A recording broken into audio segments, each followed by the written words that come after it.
E aí, gente, bem-vindos a mais um vídeo do Parabólica. Conforme prometido, estamos de volta com as nossas aulas de história, nosso preparatório de história para você fazer a sua prova de final de ano, principalmente o Enem. O foco principal é o Enem, mas você pode fazer qualquer outra prova.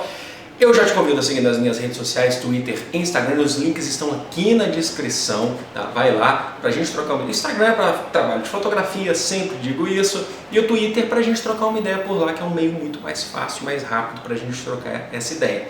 Lembrando que todos os links que eu vou citar aqui, todos estão na descrição ou no card aqui em cima, né? E também fontes bibliográficas, né? As referências todas estão aí. Então, faltar conteúdo é o que não vai acontecer aqui para vocês. Então, deixe aí nos comentários também o que você acha e não deixe de curtir esse vídeo também, compartilhar com seus amigos, que isso ajuda muito, isso incentiva a continuar fazendo esse trabalho. Eu não sei se está passando um bicho aí, passou um mosquito, é sempre assim que eu ligo aqui a luz aqui, né, e começa, né?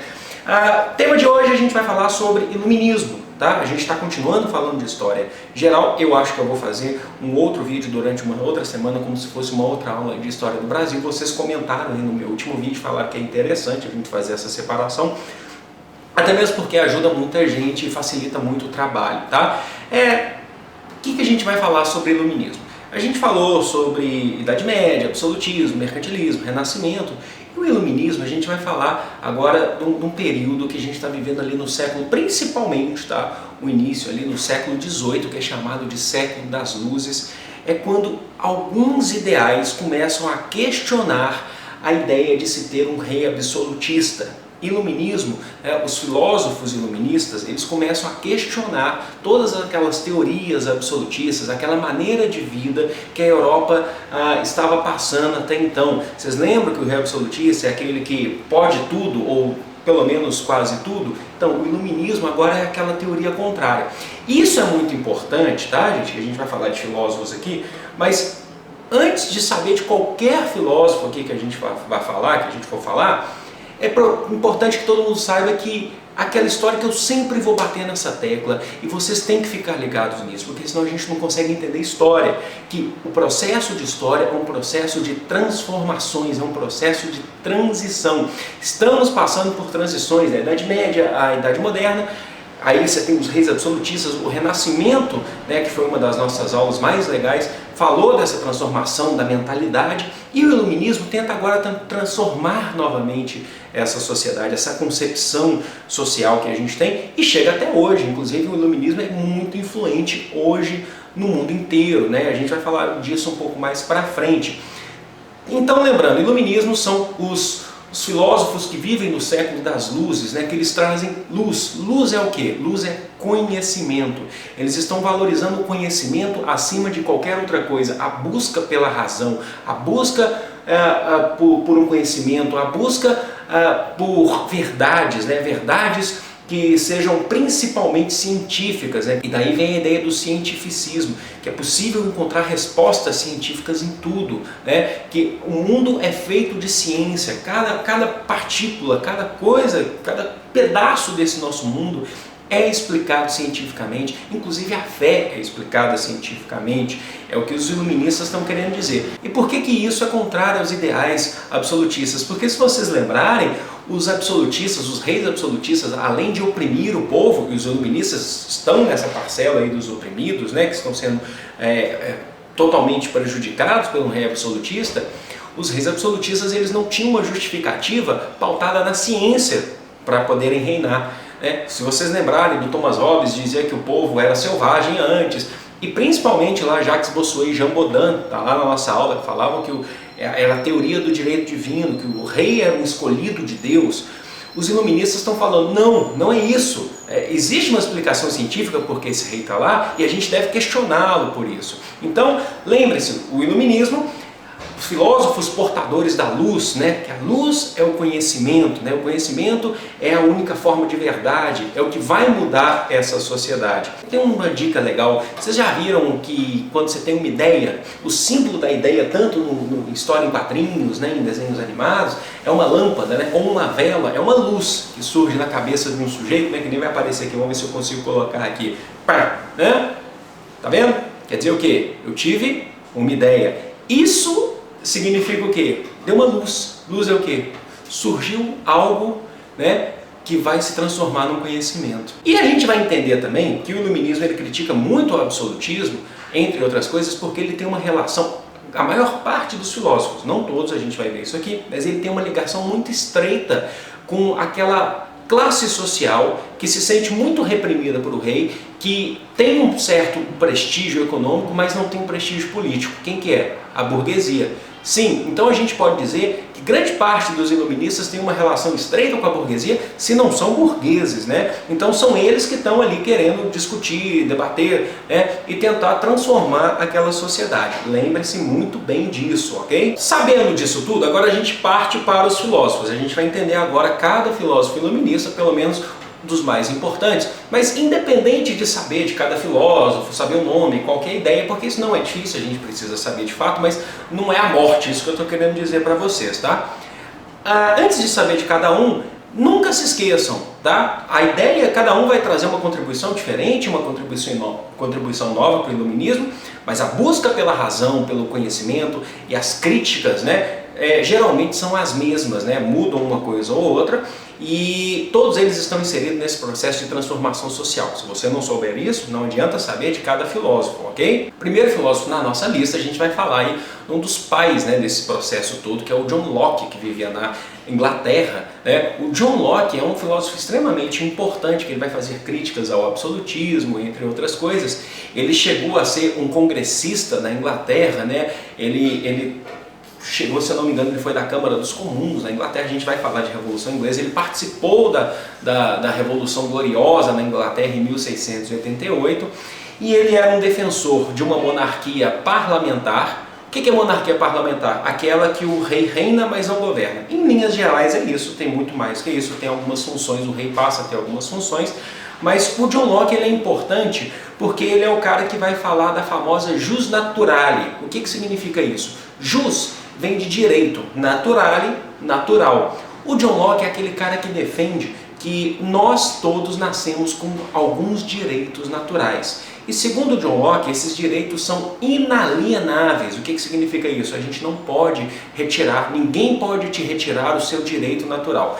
E os três principais direitos naturais do John Locke são direito à sua vida, você tem o direito de viver, você tem o direito à liberdade e você tem o direito à propriedade. O John Locke diz, nós temos direito de viver, direito de ser livre, direito de ir e vir e o direito à propriedade. Se você quiser adquirir uma propriedade, lógico, lembre-se, estamos falando de um movimento que nasceu no seio da burguesia. Se você tiver dinheiro para ter uma propriedade, você pode, né? E não é o Estado que vai te barrar por causa disso, né? Se você tem dinheiro, você deve ter, se você quiser, de fato. Um segundo filósofo que eu gostaria de citar aqui para vocês, que é considerado um dos pais desse iluminismo, é o Montesquieu. Montesquieu está ali na França. Vocês vão reparar que a maior parte dos filósofos eles estão na França, isso não é à toa, eu explico um pouco mais para frente para vocês. Mas o Montesquieu ele é aquele cara que vai criticar o rei absolutista. Em que sentido? O Montesquieu ele fala que o poder centralizado do rei, o rei tinha um poder militar, o rei absolutista tem um poder legislativo, quer dizer que ele criava suas próprias leis, ele tinha basicamente o poder de julgar as pessoas e o poder de agir sobre a vida das pessoas.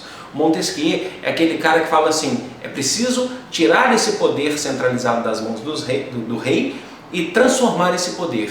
Dividir ele em no mínimo 3 partes. Então é o cara que defende a divisão do poder em 3 partes. Olha a influência que a gente tem hoje. Então ele vai falar que essas 3 partes, elas são independentes entre si, mas elas se complementam. Uma não vive sozinha, mas ela precisa da outra, mas ela tem um certo grau de independência. E é o cara que vai criar lá o poder executivo, o legislativo e o judiciário. O poder executivo, tem muita gente que vai falar na escola, é o que executa, né? Cabe ao chefe de Estado. O poder executivo é função do chefe de Estado. O legislativo cabe a função de criar as leis de uma nação, né? De uma nação, no caso de um país de fato, mas no caso de um município, por exemplo, o poder legislativo seria uma Câmara dos Vereadores, né? E o poder judiciário que cabe o poder de todas as esferas, né, da justiça, né, o julgamento, a justiça de fato, inclusive não só, por exemplo, de alguém que cometeu um crime, mas também de averiguar, né, de julgar se há irregularidades nos outros poderes, como o executivo e o legislativo, né? Então cada poder vai ter uma função diferente, mas eles são importantes, né, quando eles caminham juntos, né? Então Montesquieu está tentando descentralizar o poder das mãos do rei e está tentando trazer uma nova forma de processo político para uma nação. E isso vai ser influenciado, vai influenciar o mundo inteiro. Veja só o Brasil, nós temos o poder executivo, o legislativo e o judiciário. Um terceiro filósofo, que é um dos que eu mais gosto nesse sentido, que é o Voltaire, que é francês também. O Voltaire, ele é interessante pra caramba. Primeiro que ele é um cara defensor de uma monarquia esclarecida. O que significa isso? Eu vou explicar um pouco mais pra frente. Mas uma monarquia esclarecida é aquele rei que ele governa, tá? Ele é diferente de uma monarquia parlamentar que o John Locke defendia, que é um modelo que a gente tem muito próximo hoje em todos os países ocidentais, né? Como Espanha, como Inglaterra, né? Que o rei ele tem outras funções que não é governar, você tem muito respeito, às vezes você cuida das forças armadas. Mas o esclarecido, né, o déspota esclarecido, ele governa de fato, ele não é que nem a monarquia parlamentar. Só que ele governa com os ideais iluministas, ele tem que seguir os princípios iluministas, tá? Isso é muito importante.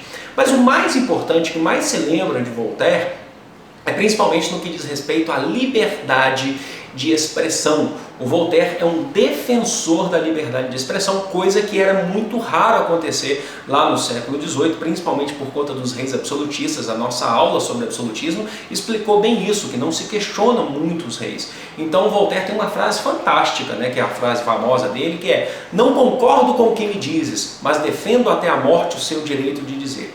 Então ele está falando, você pode não concordar com o que uma outra pessoa está falando, mas você tem que defender e respeitar que ela tem o direito de dizer. Só que a gente só tem que tomar cuidado, porque o Voltaire ele também é contra a intolerância, tá? Porque não concordar com uma pessoa, tá? Mas você deve respeitar, né, que ela tenha a sua liberdade de expressão, a sua liberdade de pensamento.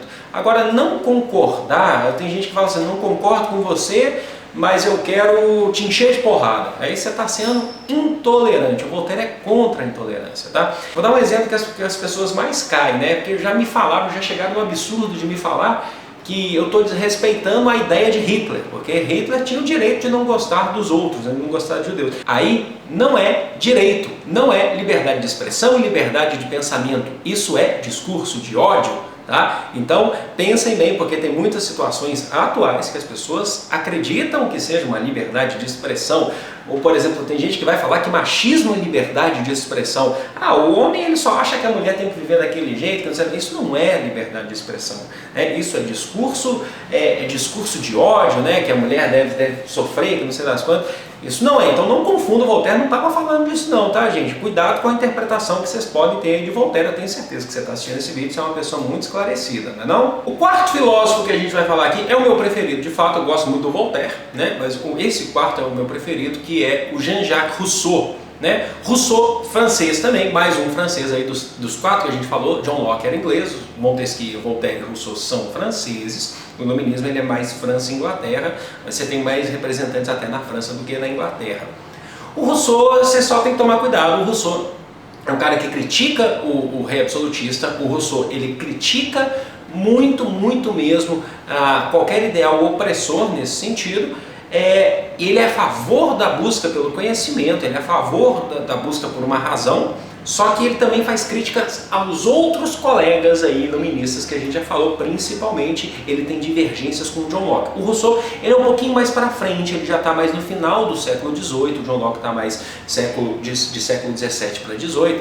Mas o Rousseau, em que ele diferencia do John Locke, principalmente? Porque o Rousseau ele é contra a propriedade privada. Ele é contra o rei absolutista, mas ele acha que a soberania não deve ser daquele que tem propriedade privada, ou daquele que é eleito, que tem mais um poder aquisitivo.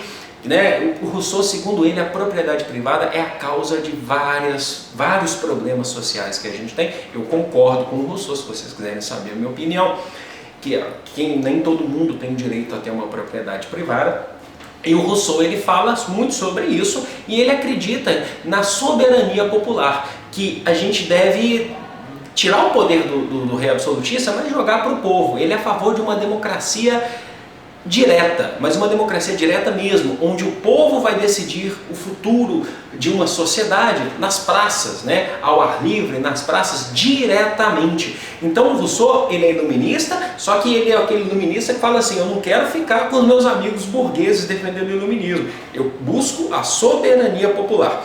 Tem muita gente que me pergunta, principalmente na sala de aula, se o Rousseau ele é o socialista, né, ele é o primeiro socialista. Não, gente, a gente ainda não está falando de socialismo no século XVIII, mas vocês podem ter certeza que os socialistas, né, quando virar o século, a gente chegar no comecinho do XIX, quando surgir, por exemplo, Karl Marx, eles vão estar lendo muito Rousseau, tá? Vai ter muita influência do Rousseau nesse sentido. Ele não é o cara que vai falar em socialismo, mas ele vai dar influência, ele vai dar suporte aos socialistas que vão vir alguns anos, algumas décadas depois. E o negócio interessante do Rousseau é aquele cara que é a famosa teoria do bom selvagem, né? Que ele costuma dizer que o homem ele nasce livre, que todo ser humano, basicamente assim, uma interpretação, o Rousseau fala, o ser humano nasce cru, tá? Ele não é nem bom nem mal. Vocês lembram do Hobbes lá nos filósofos absolutistas, que dizia que naquela sociedade selvagem, sem leis, todo ser humano era mau, né? Por natureza, né? O Rousseau fala que ninguém nasce bom nem mal, a sociedade o corrompe, então façamos uma sociedade mais justa para corromper para o bem, né? Então ele fala assim, o ser humano não é mau, né? Ele é um bom selvagem, ele não faz nada, mas ele pode ser corrompido, isso é muito interessante, né? É bom pra caramba você começar a estudar nesse ponto de vista. Gente, para um pouquinho dos filósofos iluministas, a gente vai entrar numa outra seara agora dessa explicação dessa aula, porque a gente vai falar sobre liberalismo político e econômico. Eu já fiz um vídeo aqui no canal explicando o que é o liberalismo, principalmente econômico, mas eu deixo o link na descrição ou no card, que adoro fazer isso aqui no card. O liberalismo econômico, que eu fiz esse vídeo explicando a diferença entre o que é o liberalismo e o que é o neoliberalismo, né? Então, se você quiser alguma coisa muito mais assim específica para fazer essa comparação, essa divisão, né, entre liberalismo e neoliberalismo, o link está aí na descrição para você, ok?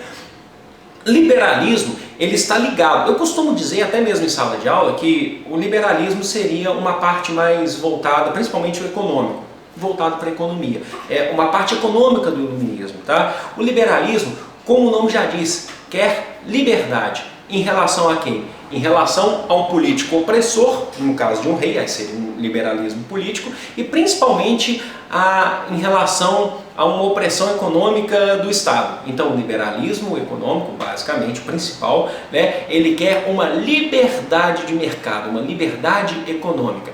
Básico. Os principais filósofos iluministas, eles são do seio da burguesia, já falei isso aqui, não preciso ficar repetindo mais do que isso. E eles são os caras que ficam pagando impostos, que são oprimidos pelo rei, nesse sentido, o povo em geral, mas eles que estão ali reclamando nesse sentido do iluminismo. E o que eles querem? Eles querem uma liberdade econômica. Então o que é o liberalismo econômico? É um movimento, tá? uma ideia que vai buscar, né? Uma liberdade econômica, onde você não tem a cobrança de impostos, onde que o rei não fique regulando mercadoria, que fique regulando preços, onde o Estado não fique criando monopólios, né? Então assim, você só pode negociar com isso ou com aquilo, né? O liberalismo econômico é essa burguesia tentando crescer.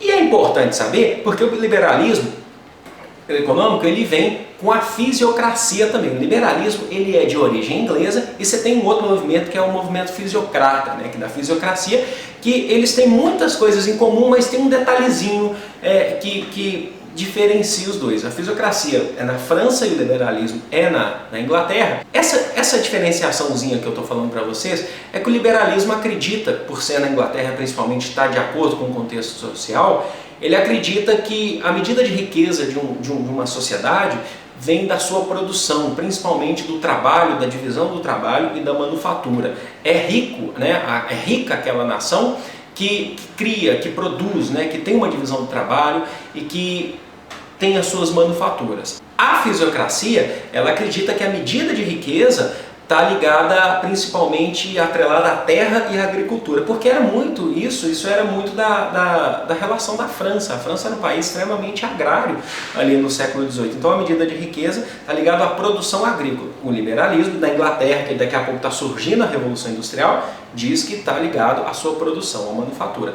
Mas principalmente o liberalismo, né, que a gente vai ter lá um grande pai da economia, que vai ser o Adam Smith, né, o pai da economia liberal, que vai ser o Adam Smith, que ele vai escrever aquele livro A Riqueza das Nações.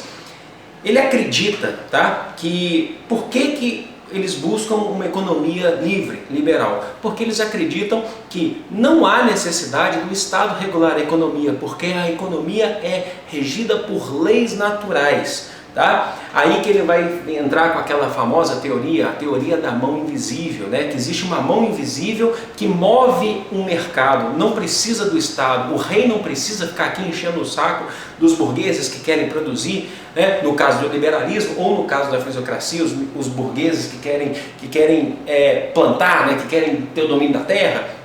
O Estado não precisa, porque a teoria da mão invisível ela vem com a ideia da lei da oferta e da procura. É uma lei natural que o Estado não interfere. O que é a lei da oferta e da procura? Quando você tiver um produto no mercado que tiver muita oferta, tiver, né, todo mundo ofertando esse produto, estão querendo vender ele, então estão produzindo muito esse produto, mas tem poucos consumidores que querem esse produto, então você tem muita oferta e pouca procura, é normal que o preço desse produto caia para poder atingir o consumidor, para ser acessível ao consumidor. Então você tem muita oferta, só que pouca procura. O preço desce. Agora, numa outra situação, se esse produto tiver pouca oferta, pouquíssimos, é praticamente raro você ter esse produto no mercado, mas você tem muita procura, está todo mundo querendo. Como você tem poucos e muita gente, esse preço sobe, ele fica mais caro, né? As pessoas estão querendo, então vão comprar ele. E como eu havia falado para vocês, que eu ia explicar para vocês o que seria esse despotismo esclarecido, o déspota esclarecido, eu estava falando do Voltaire, não é mesmo? Que ele era um defensor do déspota esclarecido. O despotismo esclarecido, então, são aqueles reis que começaram a governar, eles não deixaram de governar, não é que nem uma monarquia parlamentar, constitucional, ele passa a governar, mas seguindo os ideais iluministas, tá? Ele continua centralizando o poder, mas seguindo os ideais iluministas. É importante que todo mundo saiba que o rei absolutista simplesmente acordou e falou assim: hoje eu quero ser um déspota esclarecido. Não! Isso não acontece, relação de poder não é assim. Você deve muito bem saber na história, ninguém é bobo.